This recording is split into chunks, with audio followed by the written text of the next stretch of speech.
Hello বন্ধুরা, আজকে নিয়েছিলাম আবার একটা নতুন মিনি ব্লগ। তোমরা জানো আমি আমার বন্ধু বাড়ি এসেছিলাম অন্নপ্রাশনে। তা আমরা এখন ঘুরতে এসেছি নামখানায় 15ই আগস্ট আমার থেকে। ওই যে দেখতে পাচ্ছ, আমরা এখন নামখানার ব্রিজে ঘুরছি, অনেকে এসেছিলাম।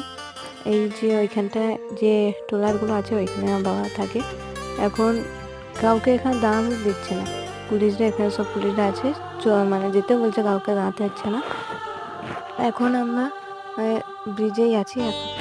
কতগুলো যে ধাপ ভাঙতে হবে প্রায় ঠিক নেই, প্রচুর সিঁড়ি এখানে। মানে এবার মাঝে মাঝে তো সিঁড়ি থাকবেই, আর সেই সিঁড়ি থেকে নামতে আমাদের অনেকটা, মানে বলতে গেলে 30-32টার পর, বুঝতে পারছো? ঠিক আছে, এটা হচ্ছে নামখানা ব্রিজে, হচ্ছে ব্রিজের নিচটা দেখতেই তো পাচ্ছ। এটা দেখো, এখানে বরফ বেরোচ্ছে, এখানে মাছ